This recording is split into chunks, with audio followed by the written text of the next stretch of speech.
যিনি এই মহত্তম ভীষ্ম চরিত্রের আদর্শ অঙ্কন করেছেন তিনিই আবার একই পর্বের মধ্যে দীর্ঘতমাকে বেদবিদ মহর্ষি আখ্যা দিয়েও তার কদর্য চরিত্র আঁকলেন কি করেই বা সুদেষ্ণা, কুন্তী, দ্রৌপদী প্রভৃতির নক্কারজনক ছবি ফোটালেন।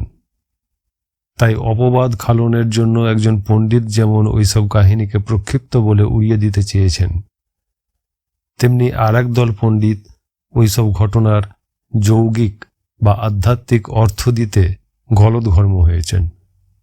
এইসব দেখে শুনে আমাদের দেশের কবিগুরু রবীন্দ্রনাথ ঠাকুর এই মহাকাব্যের অনুপম ভাবসম্পদের দিকেই মূলত দৃষ্টি দিতে বলেছেন।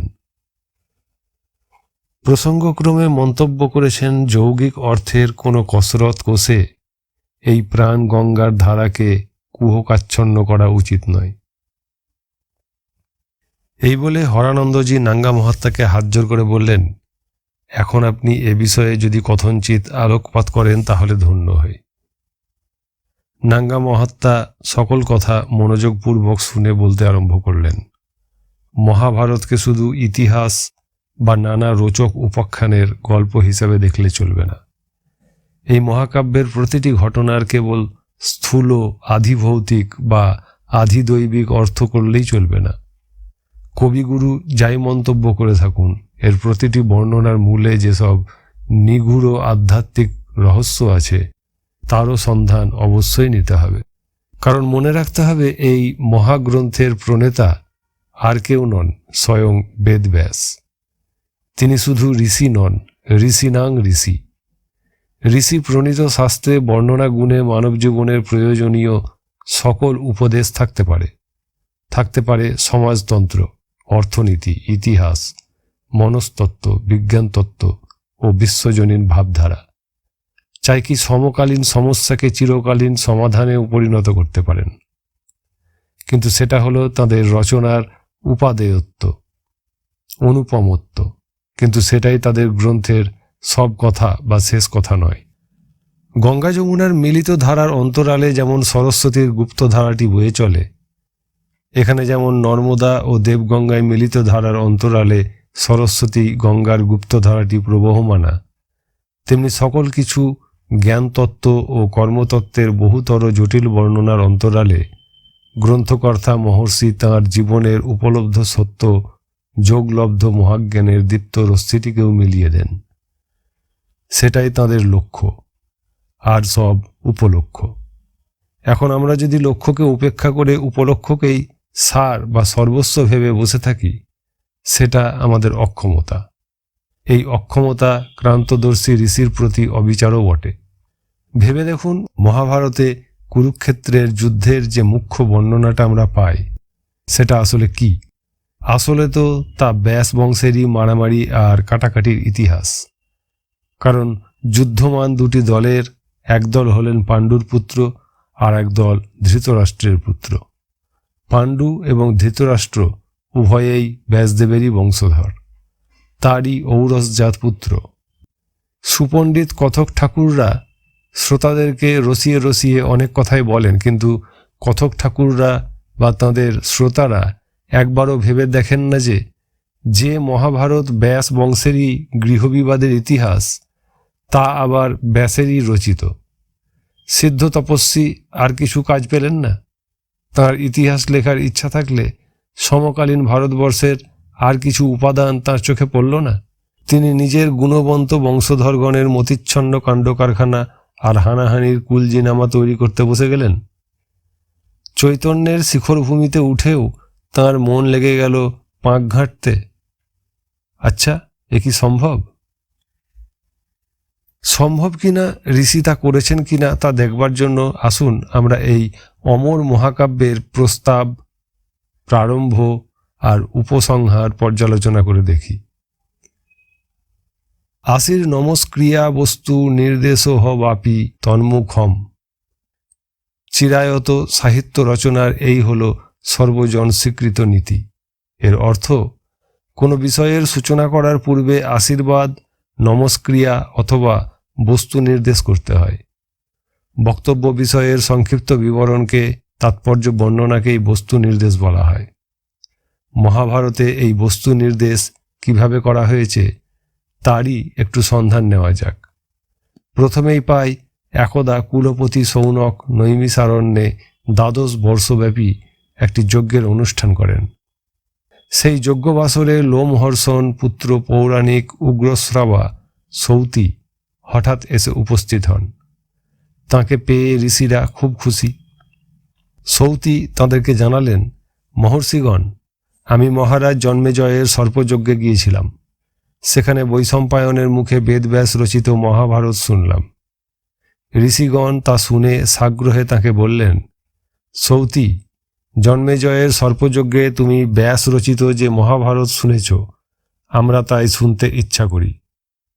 সৌতি শুরু করলেন, অসচ্চ সদসচৈব যদ্বিশ্বং সদ সদ পরম পরবরাণাং স্রষ্টারং পুরাণং পরম ব্যয়ম। অর্থাৎ, যিনি এই চরাচর স্থাবর জঙ্গমের স্রষ্টা, যিনি সদ ও অসৎ বিশ্বরূপ, যিনি অনাদি অনন্ত অব্যয় পুরাণ পুরুষ, সেই পরম ব্রহ্মকে স্মরণ করে এই মহাভারত বলছি। যিনি সত্য, অমৃত, পবিত্র, পুণ্যস্বরূপ, তিনি নিত্য পরম ব্রহ্ম, সনাতন ধ্রুব জ্যোতি। মুনি ঋষিরা তাঁরই দিব্য কর্মসমূহের বর্ণনা করে থাকেন, যা হতে সদ ও অসৎ চরাচর বিশ্বের জন্ম হয়েছে। যিনি জন্ম মৃত্যুর প্রবর্তন করে সকল জীবের সৃষ্টি ও বিনাশ করেন, তিনি অধ্যাত্ম পঞ্চভূতাত্মক অব্যক্ত পরম ব্রহ্ম বলে এই গ্রন্থে গীত হয়েছেন। প্রারম্ভেই পাওয়া গেল মহাভারতের রচয়িতা ঋষি বেদব্যাস, বক্তা ঋষি সৌতি। তিনি মহাভারতের বিবরণ শুনেছিলেন অপর একজন ঋষি বৈশম্পায়নের মুখে। এখন তিনি তা বলতে লাগলেন উগ্রতেজা মহর্ষিদেরকে। স্থান নৈমিষারণ্য। পুনঃ স্পষ্ট করে বলছেন যে এই গ্রন্থে যিনি ধ্রুবজ্যোতি পরম ব্রহ্ম, তাঁরই কথা বলা হয়েছে। শুধু তাই নয়, ঋষি আরও মন খুলে চেতবাণী উচ্চারণ করলেন। পাছে কেউ এই মহাগ্রন্থের রোচক আখ্যান ভাগকে মুখ্য না ভাবেন, পাছে কেউ নিছক নীতিশাস্ত্র বা রাজরাজরার কোনো ইতিবৃত্ত বললে না ভেবে বসেন। এই জন্য যেন দ্ব্যর্থহীন ভাষায় বলছেন, এই গ্রন্থে ব্যাসদেব পরম ব্রহ্ম তত্ত্বই প্রতিপাদিত করেছেন। কারণ ঋষির মুখে কানু ছাড়া কোনো গীত থাকে না। লক্ষ্য করুন সৌতি বাক্য। তিনি বলছেন, মুনি ঋষিরা তাঁরই কেবলমাত্র পরজ্যোতি স্বরূপেরই কথা বলে থাকেন। কারণ ঋষির উপজীব্য বস্তু তাঁর রসের ও রসায়নের আস্পদ পরম ব্রহ্ম ছাড়া আর কী বা থাকতে পারে। কস্য দিব্যানি কর্মাণি কথয়ন্তী মনীষিণ। কাজে এই মহাগ্রন্থের সাধ্যমতো আধ্যাত্মিক ভাব গ্রহণ করা যাক। প্রথমেই নৈমিষারণ্যের পরিচয় নিয়ে আসুন। এর স্থূল অর্থ ঋষি মহর্ষিদের নিবাস স্থল, একটি পবিত্র তপবন। গল্পাংশ হচ্ছে যে সনকাদি ব্রহ্মার 4 মানসপুত্রের ব্রহ্মচর্য প্রতিষ্ঠার সম্ভাবনা যখন আর কোথাও রইল না, তখন তাঁদের প্রার্থনায় ব্রহ্মাচক্র নিক্ষেপ করলেন। সেই চক্রের নেমি যেখানে স্থির হল, সেই স্থানই নৈমিষারণ্য নামে প্রসিদ্ধি লাভ করল। ব্রহ্মা নির্দেশ দিলেন এই অরণ্যই ব্রহ্মচর্য প্রতিষ্ঠার অনুকূল স্থান। নিমেষ মধ্যে এই বন সৃষ্টি হয়েছিল বলে এর নাম হল নৈমিষারণ্য। অরণ্য শব্দের অর্থ বন। বন কি? উপনিষদ বলেন বন মানে ব্রহ্ম। কেনোপনিষদের 4:6 বল্লিতে আছে, তদ হ তদ বনং নাম তদ্বনৈমিতি উপাসিতব্যাম। এই ব্রহ্মে বিচরণের নামই ব্রহ্মচর্য। গুরু কৃপায় জীব চৈতন্যের ধারা যখন ভ্রুদয়ান্তর্বর্তী স্থানে সহসা কেন্দ্রীভূত হয়, তখন চক্রাকারে একটি জ্যোতির বলয় সাধক মাত্রেরই দৃষ্টিগোচর হয়। এই অখণ্ড মণ্ডলাকার চিৎ জ্যোতি দর্শন হলে তবেই ব্রহ্মচর্যের প্রতিষ্ঠা। এই অখণ্ড মণ্ডলাকার জ্যোতি দর্শন গুরু করান বলেই গুরুর প্রণাম মন্ত্রে বলা হয়েছে, অখণ্ড মণ্ডলাকারং ব্যপ্তং যেন চরাচরং তৎপদং দর্শিতং যেন তস্মৈ শ্রী গুরুবে নমঃ। এই হল ব্রহ্মার চক্রের রহস্য। ব্রহ্মচক্রের নেমি হল সত্য। উৎক্রমণের পথে ব্রহ্মার চক্রই হল ফার্স্ট অ্যাক্সিস অফ অ্যাসেন্ট। এই ব্রহ্মার চক্রই দিব্য পুরুষের অধিষ্ঠান ক্ষেত্র। উগ্র তেজা মুনি ঋষিদের এই ভূমি বাঞ্ছিত ভূমি। এই পুণ্যক্ষেত্রই নৈমিষারণ্য। এই চক্র বিচ্ছুরিত জ্যোতির ধারায় সাধককে একদিকে যেমন মধুছন্দার উৎসর্পিণী গতি দান করে, তেমনি অন্যদিকে এই নিয়ত ঘূর্ণমান জ্যোতিষচক্রের অবিরাম রসই সৃষ্টি স্থিতির নিয়ামক। যাতে কেউ এই নৈমিষারণ্যকে নিছক একটা ভৌম স্থান বলে না ভুল করেন, এই জন্য ব্যাসদেব আদি পর্বের 38, 39 এবং 40 অধ্যায়ে ওই ব্রহ্মার চক্রের রহস্য খুলে বলে দিয়েছেন।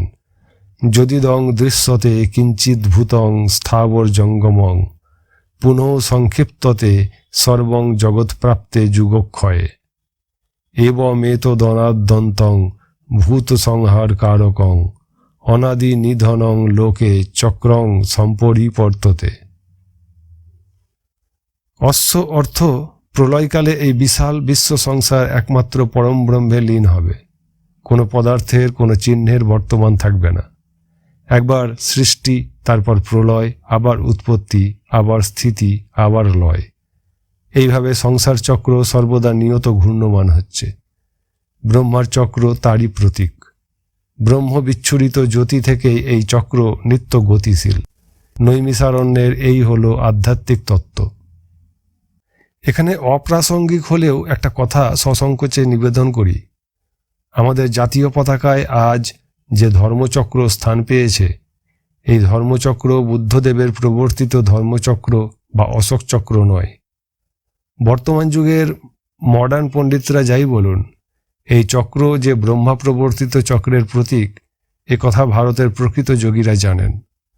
তপনিষ্ঠ গুহ্য যোগী মণ্ডলীতে এই চক্রের প্রতীক সাধনচিত্র হিসাবে সুপ্রচলিত। তফাৎ এই যে এই ব্রহ্মার চক্রে পশু শক্তির প্রতীক সিংহের ত্রিমূর্তির উপর 18টি নেমিযুক্ত চক্র স্থাপিত। চক্রের মধ্যস্থলে ভারতের শাশ্বত বাণী সত্যমেব জয়তে।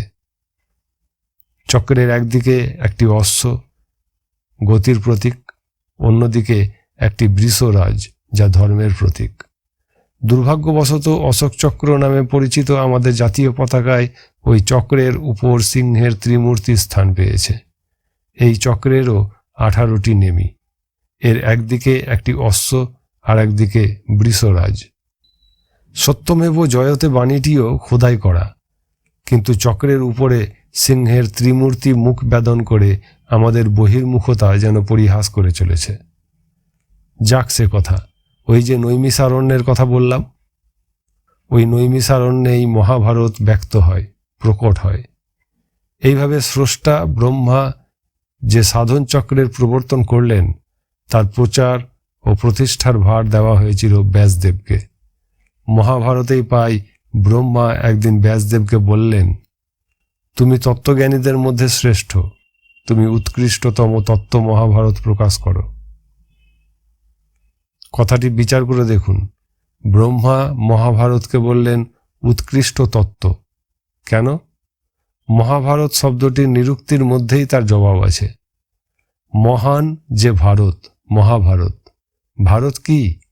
এটি কি শুধু একটি বই? পাণিনি অনুসারে ভা মানে দীপ্তি, জ্যোতি বা আলোক। ভা মানে আলোক, তাতে রত, অনুরত, এজন্য ভা যুক্ত অত সমান ভারত। যা হতে ভা অর্থাৎ দীপ্তি আসে, তিনি সর্বজ্যোতির আধার। শ্রুতির ভাষায় জ্যোতিষাং জ্যোতি স্বয়ং জ্যোতি। এই মহান জ্যোতিষতত্ত্বই মহাভারত। তাই ব্রহ্মা মহাভারত রচনার শেষে আরেকবার প্রকট হয়ে ব্যাসদেবকে বললেন, তব কথা মৃতং শ্রবণ মঙ্গলং। কথা কি? আমরা কথা বলতে বাক্য বুঝি, কিন্তু কথা শব্দটির নিরুক্তি তা নয়। কং জলং তস্মিন প্রলয়ে যোগনিদ্রা অবলম্বনে স্থাস্যতি ইতি। স্থা ধাতু ড ক প্রত্যয়ে নিপাতনে ড্রপ হওয়ায় থা হয়েছে। অতএব সেই কারণার্ণবস্থায়ী পরম পুরুষেরই কথা পদবাক্য।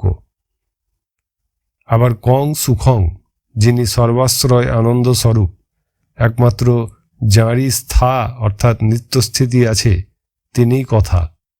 কথা শব্দটির বৈদিক নিরুক্তি হচ্ছে ক ব্যঞ্জনবর্ণের আদ্য অক্ষর। ছান্দোগ্য উপনিষদের 4:10-5 মন্ত্রে বলা হয়েছে কং প্রজাপতির বীজ। ঋগ্বেদে এবং অথর্ববেদে এই ক দেবতার উদ্দেশ্যে স্তুতি করে বলা হয়েছে কসময় দেবায় হবিষা বিধেম। আধুনিক পণ্ডিতরা এই বেদমন্ত্রের অর্থ করেছেন কোন দেবতাকে আমরা হবি দান করব। তাঁদের এই কদর্থ হতে পাশ্চাত্য পণ্ডিতরা লিখেছেন বৈদিক যুগে আর্যরা প্রিমিটিভ ছিল। সমুদ্র, মেঘ, বিদ্যুৎ প্রভৃতি প্রাকৃতিক বস্তুগুলিকে দেখে অপার বিস্ময়ে তারা প্রত্যেকটিকেই এক একটি দেবতা বলে ভাবত।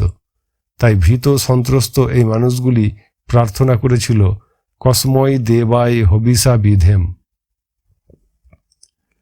কিন্তু কিম শব্দের চতুর্থী যে কসময়, এখানে সেই কসময় নয়। ক শব্দের চতুর্থীর প্রথম বচনেও কসময় হয়। অতএব বৈদিক সূক্তটির অর্থ ক অর্থাৎ সেই সুখস্বরূপ, সেই পরমানন্দ পুরুষকেই আমরা আমাদের প্রাণের হবি অর্থাৎ ভক্তি নিবেদন করব। ব্যাসদেব এই কয়ের কথাই মহাভারতে লিখেছেন।